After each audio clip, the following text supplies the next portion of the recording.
Hello everyone, welcome to Mehar'skitchen. ഇന്ന് ഒരു വളരെ സിമ്പിൾ റെസിപ്പി ആയിട്ടാണ് എത്തിയിരിക്കുന്നത്. ചില ദിവസങ്ങളിൽ നമുക്ക് അധികമൊന്നും ഉണ്ടാക്കി കഴിക്കാൻ തോന്നില്ല, ഭയങ്കര മടിയായിരിക്കും ഉണ്ടാക്കാൻ. പിന്നെ ചില ദിവസങ്ങളിൽ നമുക്ക് മസാല ഒന്നും ഇല്ലാതെ എരിവും പുളിയൊന്നും ഇല്ലാതെ ഉണ്ടാക്കി കഴിക്കാൻ തോന്നും. അപ്പോൾ അങ്ങനത്തെ ദിവസങ്ങളിലേക്ക് പറ്റിയ ഒരു ഡിഷാണ് ഇന്ന് ഞാനിവിടെ ഉണ്ടാക്കാൻ പോകുന്നത്. അപ്പോൾ ഇതിൻ്റെ റെസിപ്പി മമ്മീനോട് ചോദിക്കാം.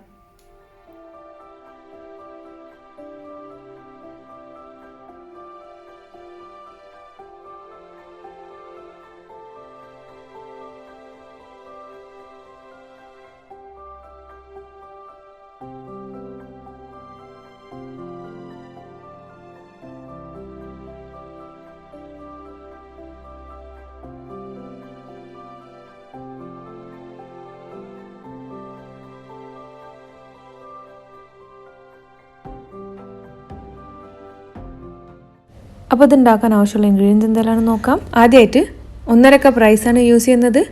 ഇത് ചെറിയ അരിയാണ്, ബിരിയാണി റൈസ് ഇല്ലെങ്കിൽ ബാസ്മതി റൈസ് യൂസ് ചെയ്യാം. പിന്നെ ആവശ്യമുള്ളത് പരിപ്പാണ്. 1.5 ഗ്ലാസ്സിന് 1/3 കപ്പ് പരിപ്പാണ് എടുത്തിട്ടുള്ളത്. ഇത് മൈസൂർ പരിപ്പാണ്, പിങ്ക് കളർ പരിപ്പ്. അരിയും പരിപ്പും രണ്ടും അരമണിക്കൂർ കുതിർത്ത് വെക്കണം. ഇത് അരമണിക്കൂർ ഞങ്ങൾ കുതിർത്ത് വെച്ചിട്ടുണ്ടായിരുന്നു. പിന്നെ ആവശ്യമുള്ളത് 3 കപ്പ് വെള്ളമാണ് 1.5 കപ്പ് അരിക്ക്. പിന്നെ ഒരു വലിയ സവാള സ്ലൈസ് ചെയ്തെടുക്കണം. 1 ടേബിൾ സ്പൂൺ വെളുത്തുള്ളി ഇഞ്ചി പേസ്റ്റ്. പിന്നെ ആവശ്യത്തിന് ഉപ്പ്. ഖിച്ചടി ഉണ്ടാക്കാൻ ഒരു കുക്കർ എടുത്തിട്ടുണ്ട്. കുക്കർ ചൂടായാൽ ഇതിലേക്ക് 2 ടേബിൾ സ്പൂൺ നെയ്യ് ഒഴിച്ച് കൊടുക്കാം. നെയ്യ് ഇഷ്ടമല്ലെങ്കിൽ എണ്ണ ഒഴിച്ച് കൊടുത്താൽ മതി. പക്ഷേ നെയ്യ് ആകുമ്പോൾ നല്ല ടേസ്റ്റാണിത്. അപ്പോൾ നെയ്യൊന്ന് ചൂടായി കഴിഞ്ഞാൽ ഇതിലേക്ക് സവാള ഇട്ട് കൊടുക്കാം. സവാള ഇട്ടതിന് ശേഷം സവാള സോഫ്റ്റും ട്രാൻസ്പെറൻ്റ് ആണ് വരെ വഴറ്റിയെടുക്കണം. ഇത് ബ്രൗൺ കളറൊന്നും ആവാൻ പാടില്ല, കളറൊന്നും മാറാൻ പാടില്ല, കരിയാനും പാടില്ല. അപ്പോൾ ഇതാ നമ്മളെ ഉള്ളി നന്നായിട്ട് വഴഞ്ഞു വന്നിട്ടുണ്ട്. ഇനി ഇതിലേക്ക് വെളുത്തുള്ളി ഇഞ്ചി പേസ്റ്റ് ഇട്ട് കൊടുക്കാം. വെളുത്തുള്ളി ഇഞ്ചി ഇനി വഴറ്റിയെടുക്കണം.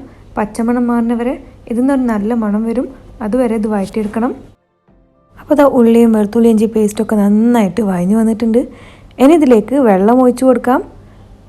1.5 കപ്പ് അരിക്ക് 3 കപ്പ് വെള്ളമാണ് ഇവിടെ യൂസ് ചെയ്യുന്നത്. വെള്ളം ഒഴിച്ച് കഴിഞ്ഞാൽ ഇതിലേക്ക് ഉപ്പിട്ട് കൊടുക്കണം. ഉപ്പ് പാകത്തിന് നെയ്ച്ചോറിലൊക്കെ ഇടുന്ന പോലെ ഉപ്പിട്ട് കൊടുക്കാം. ഇനി വെള്ളം നന്നായിട്ട് തിളച്ച് വന്നാൽ ഇതിലേക്ക് അരി ഇട്ട് കൊടുക്കണം. വെള്ളം നന്നായിട്ട് തിളച്ച് വന്നിട്ടുണ്ട്. ഇതിലേക്ക് അരി ഇട്ട് കൊടുക്കാം. അരി ഇട്ടതിന് ശേഷം മിക്സ് ചെയ്തിട്ട് ഉപ്പ് ചെക്ക് ചെയ്യണം. ഉപ്പ് കുറവെന്ന് തോന്നുകയാണെങ്കിൽ അതിനനുസരിച്ചിട്ട് ഇട്ട് കൊടുക്കണം. പിന്നെ ഫ്ലെയിം മീഡിയമിൽ തന്നെ ആയിരിക്കണം. ഇനി ഇത് ക്ലോസ് ചെയ്തിട്ട് ഒരു വിസിൽ വരുന്ന വരെ വേവിച്ചെടുക്കണം. ഒരു വിസിൽ വന്നതിന് ശേഷം ഫ്ലെയിം ഏറ്റവും ലോ ആക്കിയിട്ട് 5 മിനിറ്റോളം വേവിച്ചെടുക്കണം. 5 മിനിറ്റിന് ശേഷം ഒരു വിസിലും കൂടി വരും.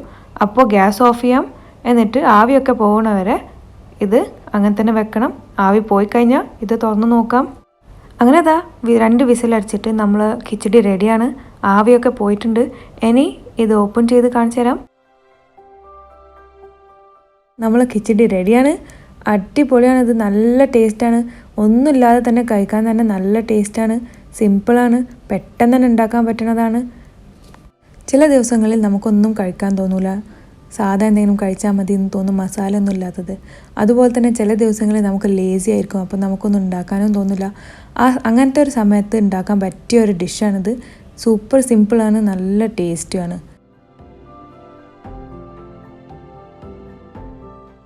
ഖിച്ചടി വെറുതെ കഴിക്കാൻ നല്ല ടേസ്റ്റാണ്. പക്ഷേ വെറുതെ കഴിക്കാൻ തോന്നുന്നില്ലെങ്കിൽ ഇതിലേക്ക് ഒരു അടിപൊളി ചട്നി ഉണ്ടാക്കാം നമുക്ക്. ഈ ചട്നി വളരെ സിമ്പിളാണ് ഉണ്ടാക്കാൻ, നല്ല ടേസ്റ്റുമാണ്. ഇങ്ങനെ കഴിച്ചുകൊണ്ടിരിക്കാൻ തോന്നും. ഖിച്ചടിയും ഈ ചട്നി നല്ലൊരു കോമ്പിനേഷനാണ്. അപ്പോൾ നമുക്ക് ഇതിനാവശ്യമുള്ള ഇൻഗ്രീഡിയൻസ് എന്തെല്ലാമാണെന്ന് നോക്കാം. ഇതിനാവശ്യമുള്ളത് 1 ടീസ്പൂൺ ചെറിയ ജീരകം, 5-6 വെളുത്തുള്ളി, 5-6 പച്ചമുളക്, പിന്നെ 3 മീഡിയം സൈസ് തക്കാളി അരിഞ്ഞെടുക്കണം. പിന്നെ 1 കപ്പ് പുതിന ഇല. പിന്നെ ആവശ്യമുള്ളത് 1/4 കപ്പ് നെൽക്കടലയാണ്. ഇതൊന്ന് വറുത്തിട്ട് അത്യാവശ്യം ഇതിൻ്റെ തൊലിയൊക്കെ കളഞ്ഞു വെക്കണം. പിന്നെ 2 ടേബിൾ സ്പൂൺ എള്ള്, ഇതും ഒന്ന് വറുത്തെടുക്കണം. ചട്നി തൂമിക്കാനായിട്ട് 1/2 ടീസ്പൂൺ കടുക്, 1/2 ടീസ്പൂൺ ചെറിയ ജീരകം, 1 ടീസ്പൂൺ കടലപ്പരിപ്പും 1 ടീസ്പൂൺ ഉഴുന്നും പരിപ്പ്, 2 നുള്ള് കായംപൊടി. ഒരു പാൻ ചൂടാക്കിയിട്ട് ഇതിലേക്ക് ഒരു 2 ടീസ്പൂൺ എണ്ണ ഒഴിച്ച് കൊടുക്കാം. എണ്ണ ചൂടായി കഴിഞ്ഞാൽ ഇതിലേക്ക് ചെറിയ ജീരകം ഇട്ട് കൊടുക്കാം. എന്നിട്ട് ചെറിയ ജീരകം ഒന്ന് സ്പ്ലട്ടർ ആവുന്ന വരെ വഴറ്റിയെടുക്കണം. ശേഷം ഇതിലേക്ക് വെളുത്തുള്ളിയും പച്ചമുളകും ഇട്ട് കൊടുത്തിട്ട് ഒന്ന് വഴറ്റിയെടുക്കണം. പിന്നെ ഒരു 10-20 സെക്കൻഡ് വഴറ്റി കഴിഞ്ഞാൽ ഇതിലേക്ക് തക്കാളി ഇട്ട് കൊടുക്കാം. എന്നിട്ട് ഇതൊന്ന് വഴറ്റിയെടുക്കണം. ഫ്ലെയിം മീഡിയമിലായിരിക്കണം. ഇനി ഇതിലേക്ക് കുറച്ച് ഉപ്പ് ഇട്ട് കൊടുക്കാം. എന്നിട്ട് തക്കാളി നന്നായിട്ട് സോഫ്റ്റ് ആവണ വരെ ഇത് വഴറ്റിയെടുക്കണം. തക്കാളി നന്നായി സോഫ്റ്റ് ആയി കഴിഞ്ഞാൽ ഇതിലേക്ക് പുതിന ഇല ഇട്ട് കൊടുത്തിട്ട് നന്നായിട്ട് വഴറ്റിയെടുക്കണം. പുതിന ഇലയും തക്കാളിയൊക്കെ നന്നായിട്ട് സ്മാഷ് ആവണ വരെ ഇത് വഴറ്റിയെടുക്കണം. ഇതുപോലെ ആയിക്കഴിഞ്ഞാൽ ഗ്യാസ് ഓഫ് ചെയ്തിട്ട് ഇതൊന്ന് തണുക്കാൻ വെക്കാം. ആദ്യം നെൽക്കടലയും എള്ളും നന്നായിട്ട് പൊടിച്ചെടുക്കണം.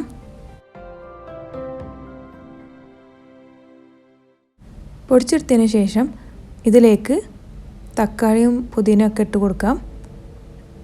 എന്നിട്ട് ഇതോടൊപ്പം തന്നെ ഇതിലേക്ക് ഒരു നാരങ്ങയുടെ നീര് ഒഴിച്ചു കൊടുക്കാം.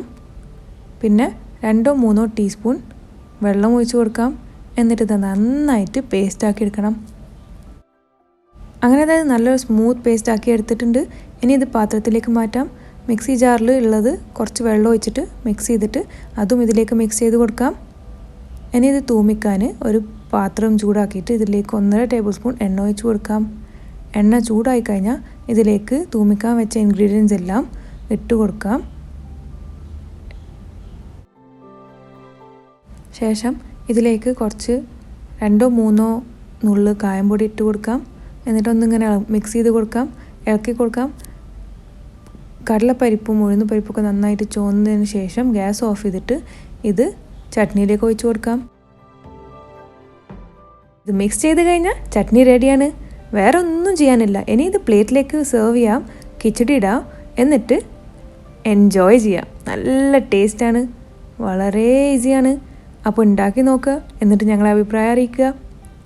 റെസിപ്പി ഇഷ്ടമായ വീഡിയോ ലൈക്ക് ചെയ്യാനും ഷെയർ ചെയ്യാനും മറക്കരുത്. ചാനൽ ഇതുവരെ സബ്സ്ക്രൈബ് ചെയ്തിട്ടില്ലെങ്കിൽ പ്ലീസ് സബ്സ്ക്രൈബ് ചെയ്യണം. കൂടെയുള്ള ബെല്ലൈക്കണും പ്രസ് ചെയ്ത് കൊടുക്കണം പുതിയ റെസിപ്പീസിൻ്റെ വീഡിയോ നോട്ടിഫിക്കേഷൻസ് കിട്ടാനായിട്ട്. Thank you for watching.